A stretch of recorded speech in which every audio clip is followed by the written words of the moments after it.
Wyatt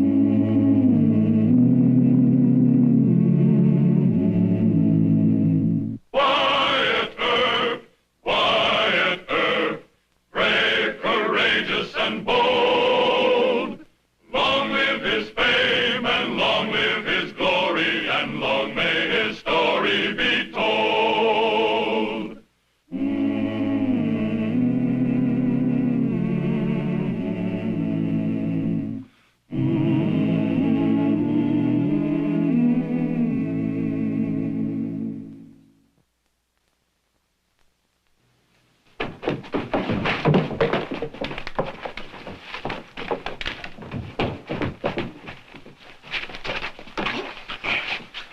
You're short in this town, Begley. You're leaving Wichita.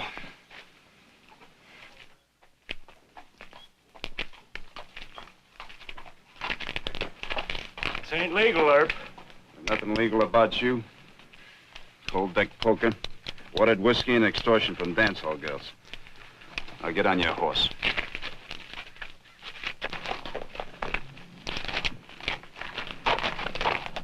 I'll be back just as soon as Josh Clanton's elected the new mayor. It'll be a cold day in July. Let's start riding.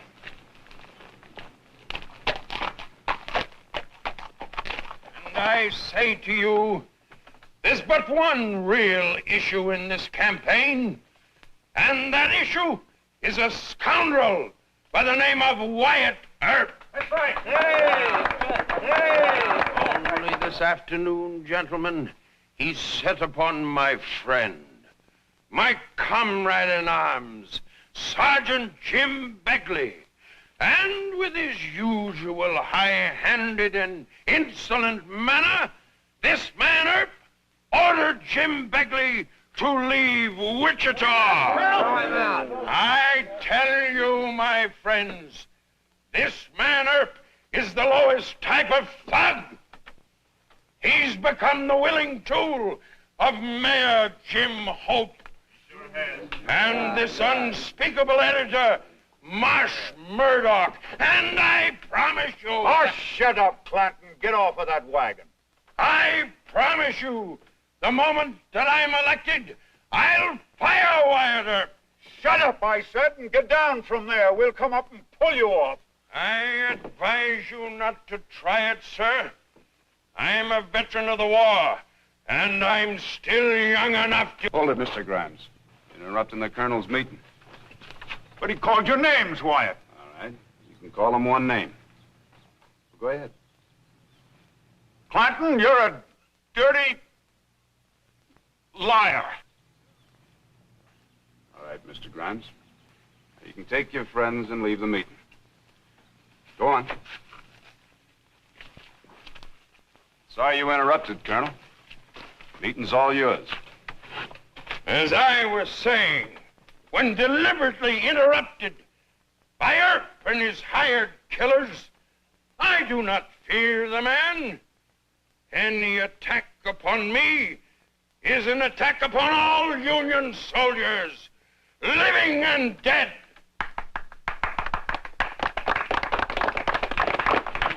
I don't understand, Wyatt. I was only trying to help. I appreciate what you're trying to do for me, Mr. Grimes, but we gotta let the colonel have his say. All right, Wyatt. But you tell Jim Hope he's liable to lose this election if he doesn't show up that blatherskite for what he really is. Well, I think you're right. And I'll tell the mayor. Tell Hannigan not to let that Clanton crowd keep our papers off the stands. Well, well, our hero himself, our plumed knight. What? Read my page 1 editorial. Jim Hope's meeting beat the colonel's crowd 2-1. As our late president said, you can't fool all of the... What's the matter? Don't you like what I wrote? Well, it's a little too complimentary. This is no time for modesty, Wyatt. It's a political Look, fight. Mr. Murdoch, I like compliments, but I don't think defending me is the line to take. You think our side is handling things wrong? That's what I'm trying to say, yes. Well, you won't stand up for your record. I have to. You want the Eagle to let Clanton lie about you without answering? Yes, sir, I do. Why? Well, because praising me is only going to make the people that don't like me more determined to vote for Clanton. I'm not the main issue. Oh, come now, Wyatt. No, Colonel Clanton's the main issue. The kind of man he is and the hoodlums that are backing him. I've got quite a file on Clanton. I was hoping I wouldn't have to use it. Tell me something. You think Mayor Hope has got it won for re-election? He draws the biggest crowds. He's got all the good people. Sure, goodbye election. You can't be that pessimistic. Look, Mr. Murdoch, all the nice people go to rallies and they cheer for Jim Hope. But 2/3 of the registered voters in Wichita live below the line. I think most of them, the way things stand now, aim to vote for Clinton. The only chance is to show up Clinton as such a skunk they won't be able to stand the smell of him below the line. I didn't think they had any sense of smell left below the line. Well, only a few of them are out-and-out hoodlums. The rest of them are good people that are just too easily bamboozled by a spotter like the Colonel. If I thought it would save the mayor, I'd quit my job. Now, Wyatt. I guess it would just look like I was quitting under fire and make things worse for him. It certainly would. Well, it's your newspaper. You do what you want. I got my own work to do. Wyatt. I'm convinced. You'll open up in Clinton? With both barrels. Good. Load with buckshot. Henry!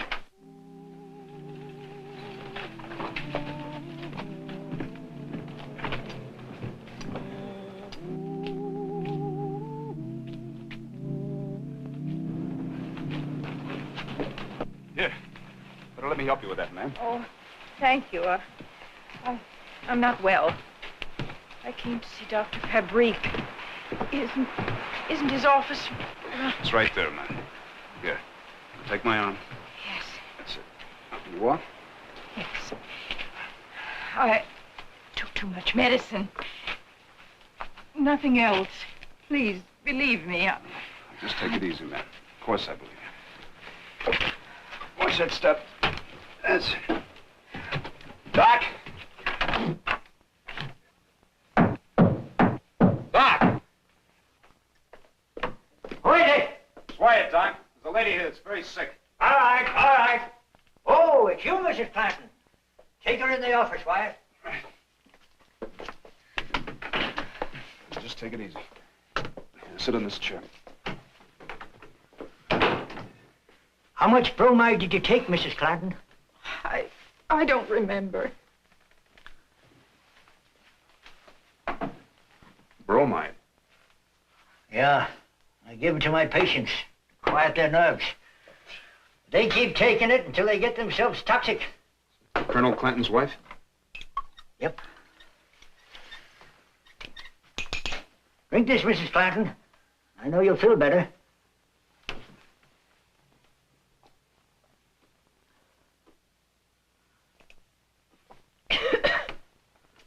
Thank you, Doctor. Oh, I'm sorry, Doctor, getting you up at this time of night. No, you'll forget about that, but you can't go on like this, you know. About the Colonel. When are you going to make up your mind to take my advice? I can't do that now. This lady shouldn't be alone. But I guess there's no use in trying to locate the Colonel. Oh, no, you mustn't do that. I'm feeling much better. I'm not nearly so dizzy now. But you still better let Marshal Earp drive you home. Marshal Earp? Are you the man my husband says such mean things about? Well, don't let it embarrass you, Mrs. Clinton. It ain't her fault, Wyatt. Doctor. Now, you go along with the Marshal. But I shouldn't trouble Mr. Earp and it'll look odd if we're seen together. It'll look a lot odder if you have another dizzy spell. It's going to be no trouble at all, Mrs. Clinton.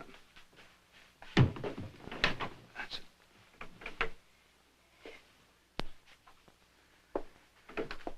Good night, Doc. Good night, Wyatt. Good night, Mrs. Clanton. You should take the doctor's advice. What do you know about that? Nothing, Mrs. Clinton. What advice did the doc give you? Dr. Fabrique wants me to leave my husband. Oh. Why did I tell you that? You can go right to Mr. Murdoch at the Eagle. Well, I don't work for Mr. Murdoch, ma'am. Meaning that you won't say anything about any of this? But why wouldn't you? You have every reason to get back at the Colonel. Well, not that way. I have no course but to trust you. Dr. Fabrique and you are the only men who've been kind to me for a long time. Will you let me drive the rest of the way myself? It's only a few houses. course, ma'am. Oh.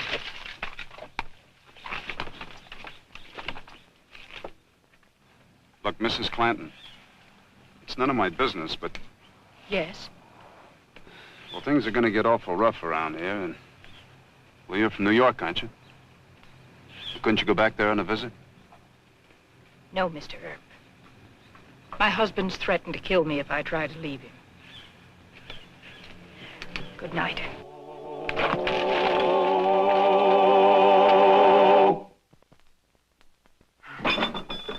Have you read the Eagle yet? No. I worked late last night. Well, the pot's been a-bubbling in more ways than one. Oh? Just listen to this. A snake-eyed windbag calling himself Colonel Joshua Clanton has had the unutterable gall to run for mayor of Wichita. Until today, the Eagle has let Josh rant and rave about his great feats of arms as commander of the 10th New York Volunteers in the Civil War. Now, it is time that the voters knew the real facts about this knave, poltroon, thief, and scoundrel. Who'd ever thought that Marsh Murdoch had it in him? What else does he say? Huh? Where did I find the place? Oh. The record shows that the peerless commander of the 10th New York dodged the draft until 1863. Then he and his dear friend, Jim Begley, were given the choice of prison or serving in the army.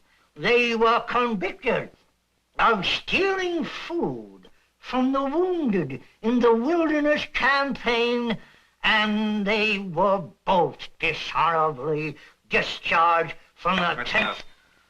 But Wyatt, it's just getting juicy. I wanted to talk to you about Mrs. Clanton, but I gotta go see Mr. Murdoch. But this is the best part of it, Wyatt. I'll talk to you later. Hold your fire, men! Hold it! Let me attend to Murdoch, then you can wreck the place. Murdoch, I'm gonna horsewhip you.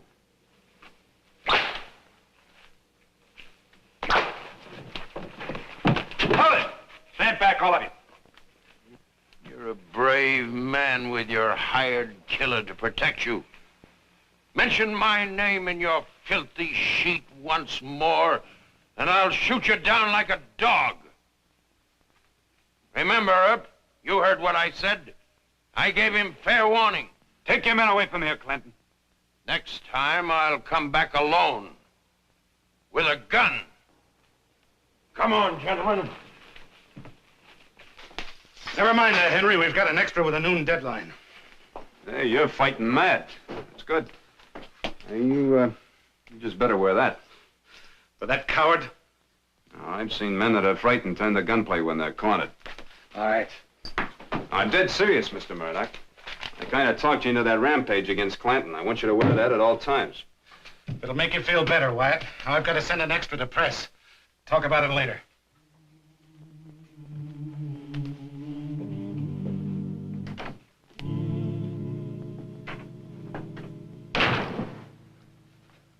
What's worrying you? What I wanted to talk to you about before was Mrs. Clanton. She told me last night she advised her to leave her husband. It's a private communication between a patient and her doctor. Yeah? Well, Clanton threatened to kill her. That puts it in my department. Josh ain't never had the nerve to kill anybody. It's what Marsh Murdoch thinks. Look, Doc, this political row's getting out of hand. Maybe if I can talk Mrs. Clanton into calming her husband down, I can ride herd on Murdoch. Well, Murdoch was always a meek and mild man to make a good editor. But now, just when he's dipping his arrows in poison, you want to ruin his whole career. See, there's no point in talking with you. Certainly ain't. I'm gonna go over and see Mrs. Clanton. Good. I hope the colonel catches you at it. Then we'll have some real shooting. Doc, you have such a gentle soul.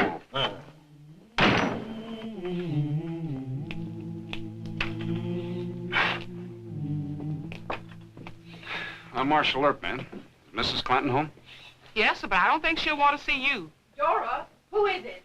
It's Mr. Wyatt Earp, and I already told him. No, Dora. I'll talk to Mr. Earp. Guess she changed her mind.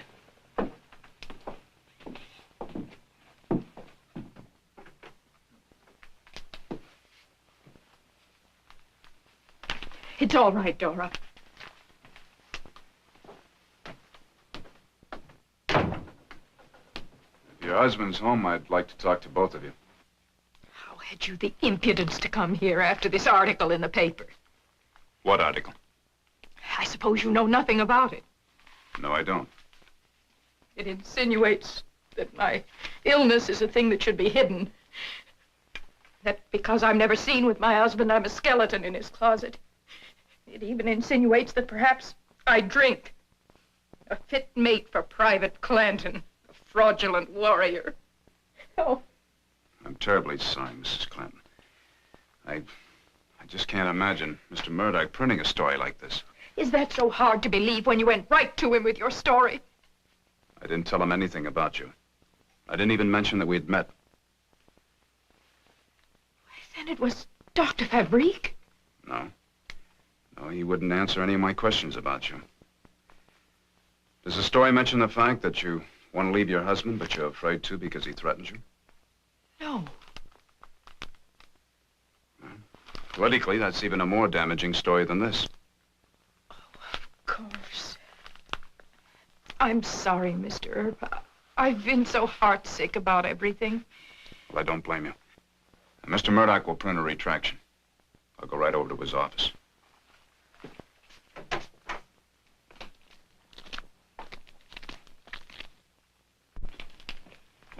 Marshal, Dr. Fabrique thinks you'd better come right away. Mr. Murdoch's been shot. Who did it? We don't know. It's in the lung, and Doc won't let him talk. Was he in any danger? Doc wouldn't say. Oh, I'm sorry, Mr. Earp. Really, very sorry. Has your husband been home today? I may need to talk to you later. Yes, of course.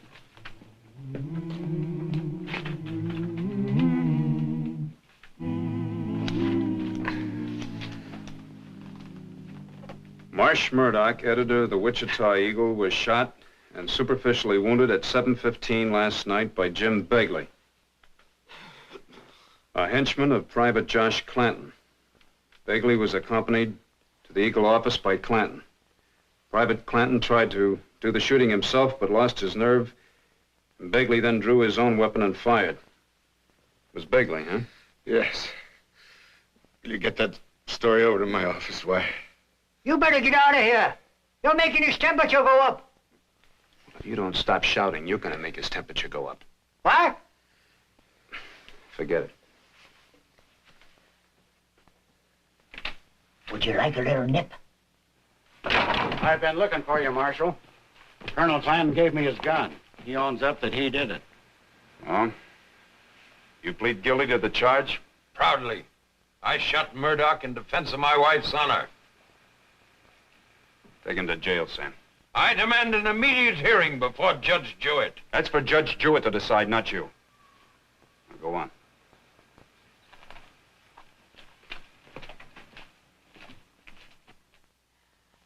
I was only 19. He was a war hero, an older man, so I was an infatuated fool and married him. All he wanted was a young wife and the money my folks left me.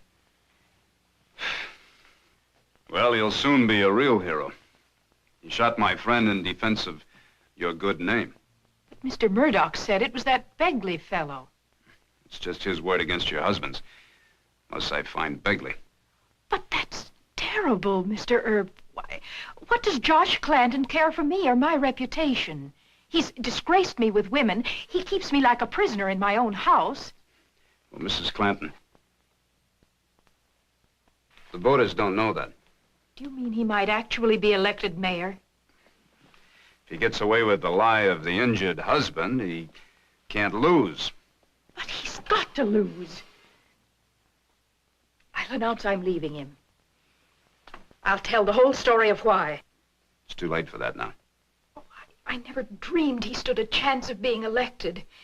I despised him so I thought surely the public would see him as I do. Mrs. Clanton, I've got to find Begley. Can you help me? Oh, I want to, really, I do, but I know so little about the man. He brought my husband home several times late at night, but I wouldn't begin to know where to find him. Well, if you do hear from Begley or hear anything about him, will you let me know? Yes, of course. Good night, Mrs. Clinton.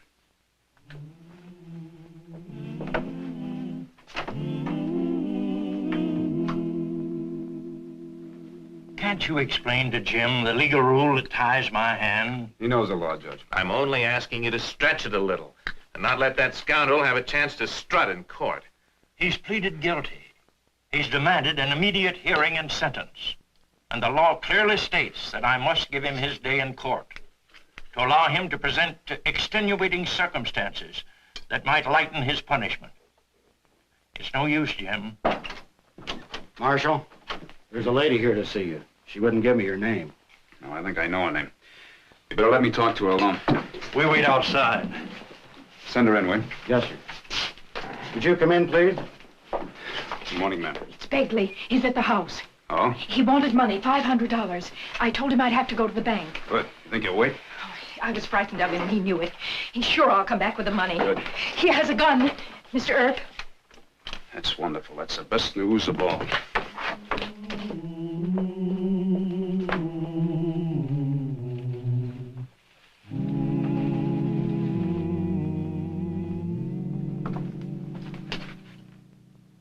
Draw. Go ahead, Begley.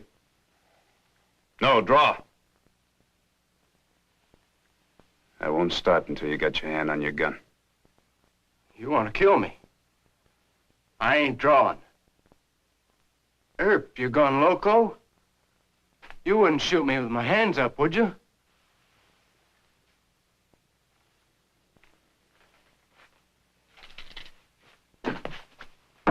You shot a good friend of mine.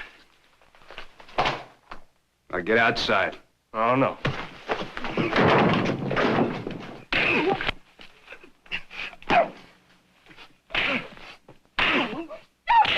Stop it, Mr. Earp!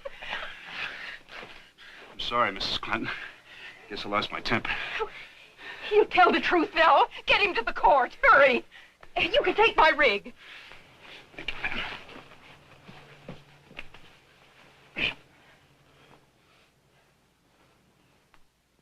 Murdoch called the woman I loved a drunkard. Dr. Fabrique has testified that Mrs. Clanton suffered a nervous breakdown. She took sodium bromide by his prescription. Bromide, sir, a sedative, not an intoxicating liquor.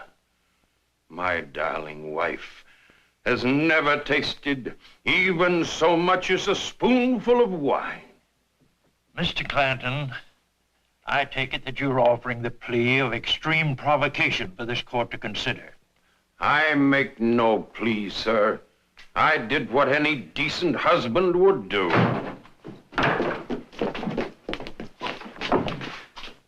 Your Honor, Mr. Begley's got a statement to make to the court. I shot Murdoch. Josh tried to, but he lost his nerve. That's a lie, sir. A contemptible lie. Will you repeat that statement under oath in this court?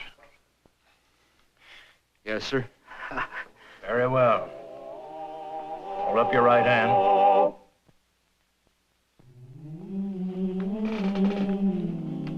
This will go on page 1. The Wichita Eagle most sincerely apologizes to Mrs. Harriet Clanton and retracts in its entirety the story printed about her 2 days before the election. The Eagle bows its head in shame. During the heat of a political contest, the Eagle was careless in its facts concerning Mrs. Clanton and grossly unjust in its interpretation of those facts.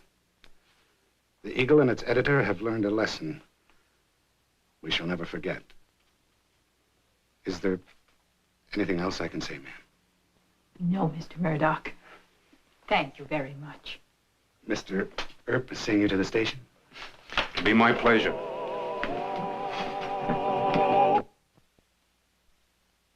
Well, he cleaned up the country, the old Wild West country. He made law and order prevail. And None can deny it, the legend of Wyatt forever will live on the trail. Oh, Wyatt!